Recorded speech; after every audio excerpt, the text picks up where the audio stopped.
선천한 관세음보살님께서 모든 중생들을 보살펴 주시듯이 저희들 또한 살아있는 모든 것 위에 행복이 있고 평화가 있고 안락이 있게 하겠습니다.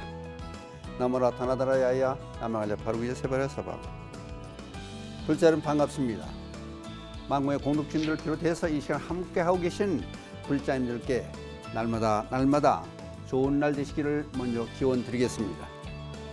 지금 우리가 하고 있는 남은 참접장 12전불에 관한 12부처님을 모시고 우리의 잘못된 이들을 참여하고 증명받고 있는 그런 대목에 들어와 있습니다.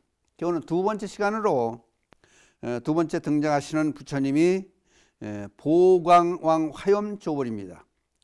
이제 보광 화염조불은 널리 보광 지혜의 빛을 무더기 불꽃처럼 비춰서 중생의 업장을 태워버린다. 근데 이게 일찍 묻어놔서는 안 돼요. 아주 싹 태워버려야, 멸반의 사상도 그렇지 않습니까? 우리의 고뇌를, 번뇌를 싹 태워버려서 없애버려야 다시 솟아나지 않는다. 그게 이제 두 번째 보광 화염조불. 보광왕 그러면은 지혜의 빛을 상징하는 왕이 되죠. 그러니까 지혜로 우리 잘못을 태워버린다. 뭐에 대한 잘못이냐? 돈이라든지 재물 그쪽 부분에 있어서 사치하고 헛되게 낭비한 죄를 참여하오니 다시는 그런 나쁜 일에 휘말리지 않게 증명해 주시고 저희도 조심해서 잘 살겠습니다. 그런 뜻이 됩니다. 그러니까 상당히 이것도 중요하죠. 돈과 재물을 낭비하고 또 사치스럽게 보내서 잘못된 삶을 산다. 근데 잘못 쓰는 걸 모르죠. 사치하게 사는 걸 모르죠. 그러니까 이거를 한번 객관적으로 따져봐야 되겠는데, 이제 우선 생각해 보려면 우리 생활 그러면은 이제 의식주로 세 가지를 구분해서 생각을 해볼 수 있는데, 옛날 중계 순문이 100여 년 전에 의식주 가지고는 안 된다. 우리 생활의 기본 요소가 의식주 행. 근데 올해는 100여 년 전에 이렇게 얘기했다는 것은 어떻게 보면은 미래를 볼 수 있는 해안이 열렸다, 그렇게 볼 수 있는 거예요. 그러니까 지금은 의식주만 가지고 행동이 우리가 삶이 다 이루어지는 게 아니고 움직이는 행. 그러니까 이 나라는 동네 아래 동네에서 농사 짓고 결혼하고 살았지 않습니까? 그런데 지금은 그게 안 되니까 일거리를 찾아서 다른 동네로 가야 되고, 멀리 떨어진 곳으로 가야 되니까 자동차로 움직여야 되고, 또 비행기 타고 가야 되고 배를 타고 가야 되고, 그러니까 이런 네 가지 부분에 있어서 우리가 잘못된 부분이 있는가 없는가 한번 반성해보는 그런 시간이 됐으면 좋겠습니다. 그러면 이제 처음에 이제 의식주의 의 그러면 옷이죠. 그럼 장신구까지가 포함이 돼요. 그래서 스님들은 그 사치스러운 옷을 입지 말아라 하는 얘기가 이제 그게 여기 이제 해당이 되는 거죠, 말하자면은. 근데 하나의 일례를 이제 처음에 들어보면은 이제 입적하신 법정 스님께서 살아계실 때 그런 얘기가 나왔었어요. 신도 한 분이 롤렉스 금장시계를 선물했다는 거예요. 그때는 5천만 원짜리라고 그래요.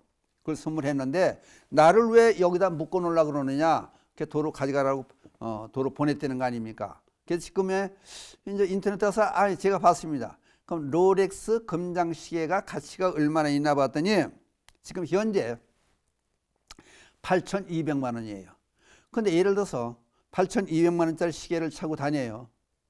물론 있는 사람들이야 뭐 적은 돈이라고 보겠죠. 그러나 자기 지나가다 손을 스치고 지나가게 돼 다른 사람 손을 부딪히면은 이게 도둑놈 아니냐, 소매치기 아니냐, 그렇게 의심할 수 있는 거예요. 자기 접근해 오는 사람이 있으면은 예를 들어서 시계가 탐나서 그런 거 아니냐, 그러니까 다른 사람, 멀쩡한 사람을 의심할 수 있다는 거예요. 근데 만약의 경우 다이아몬드 있지 않습니까? 다이아몬드를 뭐 콩알만하든지 대철만한 다이아몬드 반지를 선물로 받았다. 그러면 이 사람은 지옥 같은 삶을 사는 거예요. 그러니까 그걸 지니고 있는 순간부터 불안해 살 수 없지 않습니까? 그게 왜냐면은 이 자기 집에 누가 이제 기웃거리면은 이 반지를 이걸 훔쳐가려고 온 거 아니냐, 또는 이게 뭐 젊은 사람들이 뭐 왔다 갔다 하면 이거 뭐 강도가 아니냐. 그냥 멀쩡한 사람을 도둑놈 강도로 이제 취급할 수 있는, 의심할 수 있는 그런 경지가 돼. 그럼 그걸 두고 참 제대로 자겠습니까? 그러니까 이거에 이제 묶이게 되면은 누구나보다 셋바트 개 노릇하는 걸 지키고 있는 그런 입장밖에 안 되는 거예요. 그러니까 한 번쯤 생각해서 우리 장신구를 옷이라든지, 근데 가만히 생각하면요, 저도 가끔가다 그래요. 길 지나가다 피곤하면요 앉아야 될 거 아니에요. 좀 앉아야 될 건데 의자 같은데, 이제 버스 정류 같은 의자 같은데 앉으려 그러면 옷 버릴까 봐 못 앉고, 그런 것도 있어요 사실. 근데 옷은 빨면 되지 않습니까? 갈아입으면 되고, 뭐 먼지가 없나 툭툭 털면 되는데, 그것 때문에 앉질 못해가지고, 더러울까 하면 앉질 못해가지고, 그런 경우도 나오는 거예요. 이제 어떤 얘기 이제 들어가 보니까, 괴조라고 하는 새가 있대요. 숲속에 사는 새가. 깃털이 엄청 아름답대. 깃털 빠질까 봐 날아다니질 못하는 거예요. 숲속에 다니다 나무에 부딪히면 깃털이 하나 떨어지면 그게 아까워서 그냥 날지를 않다 보니까 그냥 날지를 못하게 된 거예요. 그냥 그렇다 보니까 사람들한테 붙들린다는 거예요. 새가 깃털을 위해서 목숨을 내놓는 거죠, 말하자면. 그러니까 이 참 어떻게 참 어리석어요. 그러니까 예를 들어서 다이아몬드라든지 또는 좋은 시계라든지 몇 억짜리 시계라든지 이거를 가져다니면은 그것 때문에 이제 스트레스를 받는 거지, 말하자면. 그래서 세상을 부정적으로 보게 되고 다른 사람을 의심하게 되고 이제 그게 거의 끄들려서 제대로 삶을 못 산다. 그러니까 이것도 하나의 사치가 우리를 죄스럽게 만드는 거 아니냐, 이제 그런 것도 생각하고, 그다음에 먹는 것도 있어요. 먹는 거. 먹는 것도 한번 쭉 다니면 식당에 보면 별 희한한 음식들이 다 있지 않습니까? 근데 먹는 것도 불교에서는 그래요. 이게 설명 하나 드릴게요. 옛날 빈비사라 왕이 불자임들을 이제 공양 대접하기 위해서 500명의 불자들을 청해서 이제 대접을 한 거예요. 그랬더니 아니 덤덤하게 잡수가더라는 거예요. 그게 이상하다. 그럼 이제 이런 사회적인 통례를 보면은 음식을 대접해서 잘 먹었습니다 하고 그냥 인사를 하고 맛있었습니다, 뭐가 어떤 맛이 좋았습니다 라고 이게 뭐 입에 침이 마도록 칭찬을 할 텐데 그런 얘기가 없이 덤덤하게 하시더라는 거예요. 그 대신에 애도죠. 바라문 교도들을 모셔다가 이제 대접을 했더니 가면서 칭찬이 예를 들어 콩나물 무침이 참 맛있었습니다, 밥이 참 잘 돼서 맛있어, 그냥 참 칭찬을 그냥 너나 칭찬을 하고 가더라는 거예요. 그러니까 이거 궁금한 거예요. 아니 스님들은 덤덤하게 그냥 먹고만 가는 거예요. 바라문 교도들은 아주 입이 침이 마도록 칭찬하는 거예요. 그러니까 다음번에 스님들도 모신 거예요. 그래가지고 좀 안 좋은 음식, 안 좋은 음식은 못 먹을 건 아니겠죠. 사람 먹는 음식이지만은 좀 푸대접할 수 있다 생각하는 그런 음식을 대접했더니 또 마찬가지로 덤덤하게 잡수고 가더라는 거예요. 그래서 물어봤다는 거 아닙니까? 아니 스님들은 식사에 대한 의미를 어떻게 부여하십니까? 어떻게 생각하십니까? 그랬더니 음식이라고 하는 것이 우리들의 몸을 키우는 양식으로 생각하면 먹는 거니까 맛에 치우치지 않고 먹습니다. 응? 그러니까 비유를 드는 거예요.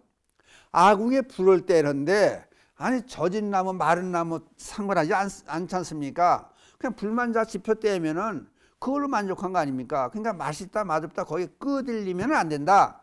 그런 얘기를 하는 거예요. 마찬가지로 그렇다면 우리는 비싼 돈 주고 사서 음식을 먹다 맛이 없다고 나가느니 또 음식 만든 사람을 또 막 나무랄 수도 있고 그러지 않습니까? 그래서 그러면은 이게 지금 어떻게 보면 하나의 사치스러운 생활이에요. 낭비로도 볼 수 있는 거예요. 그러니까 이게 참여하고 그럴 사람들이 우리는 너나 없이 많아요. 그러면 예를 들어서 보세요.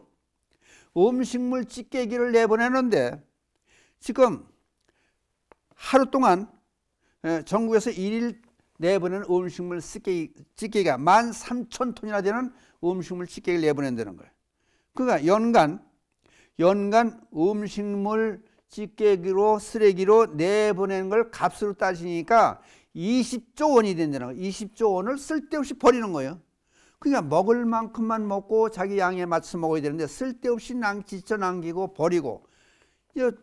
BBS 불경세에도 가끔 많이 나오지 않습니까? 아프리카에서 먹지 못해 굶어 죽는 어린이들이 있다고 그러고 한쪽에서는 배고파하는 사람들도 있는데 음식물을 먹다 말다 지쳐 남긴 것이 1년에 20조 원에 해당된다면 생각해볼 문제 아니에요, 이거는. 그러니까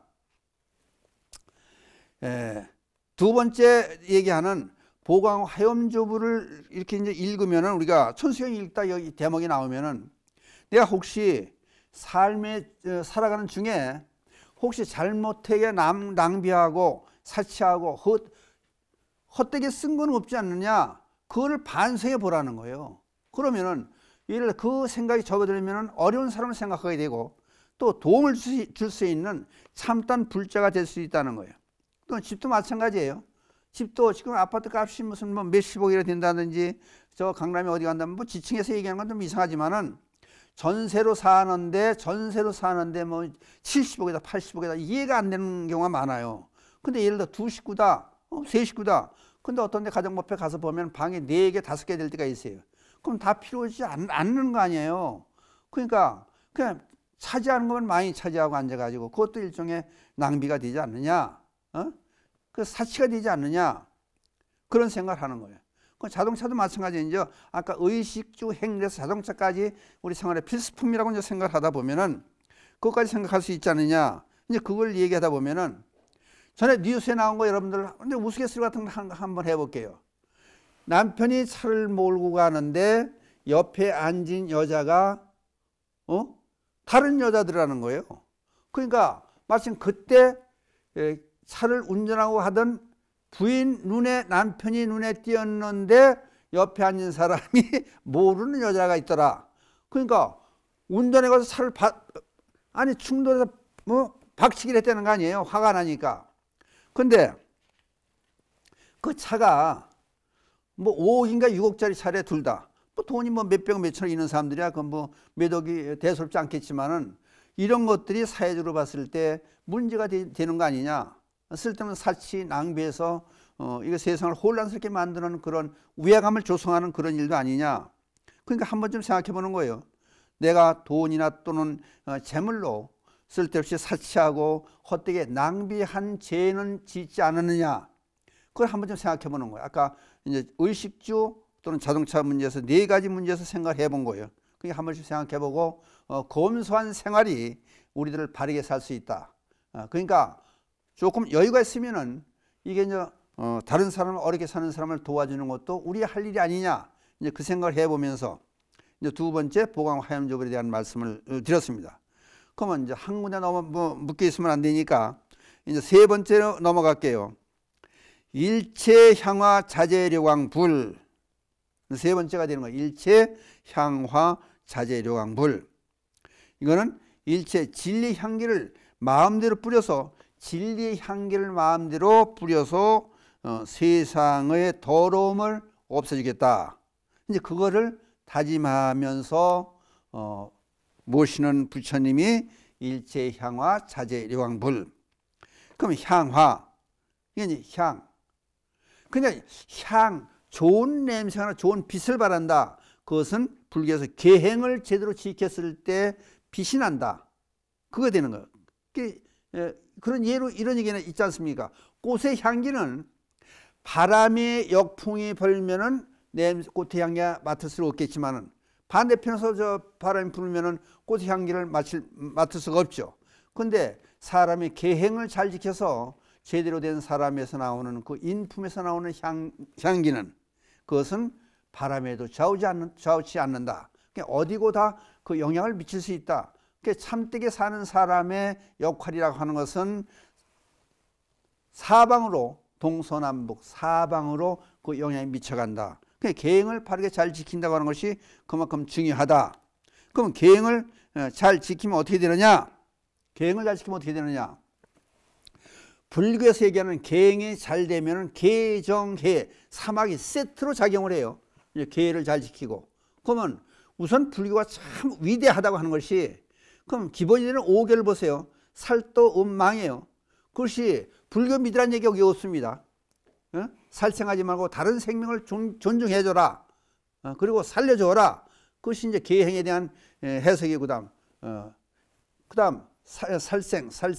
그다음에 도둑질하지 말라는 도둑질하는 데 끝나는 게 아니고 다른 사람에게 베풀어 줘라. 다른 사람을 훔치고 탐하지 않는 데서 멈추면 안 되고 어렵게 사는 사람을 도와줘라. 그게 보시 사상이 여기서 나오지 않습니까?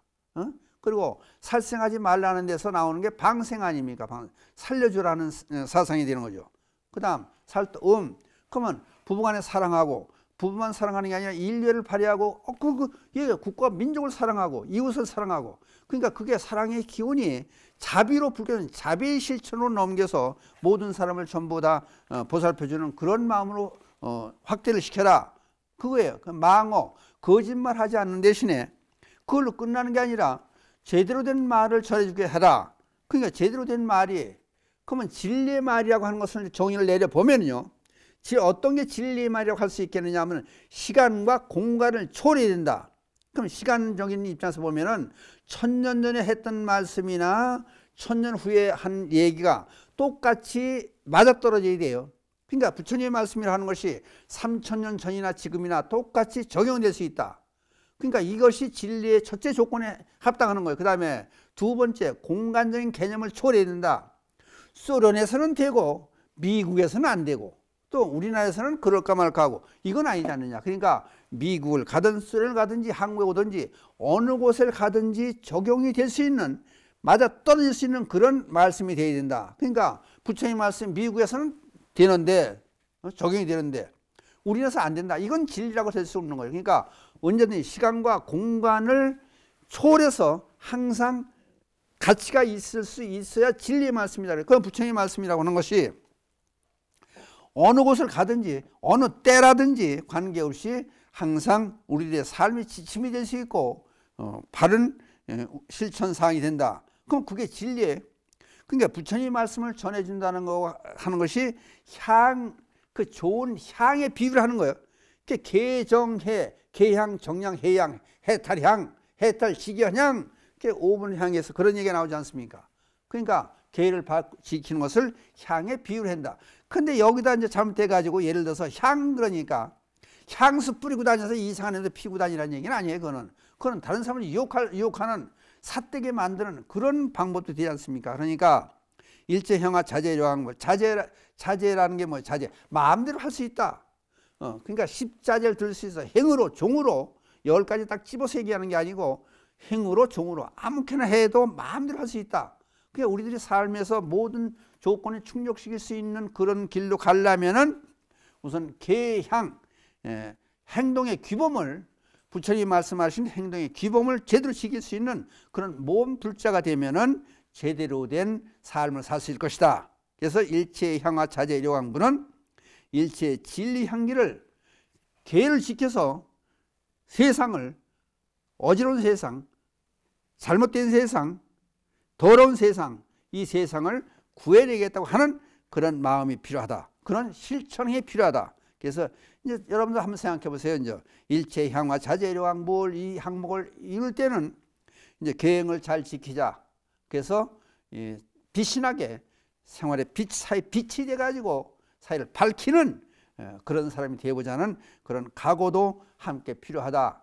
이런 게 세 번째 일체향화 자제료광부에서 나오는 말씀입니다. 그러니까 조금 빨리 해서 오늘은 보강호 화염조불과 일체향화 자제료광부를 두 부처님 모시는 뜻에 대한 설명을 드렸습니다. 여기서 마치기로 하겠습니다. 감사합니다.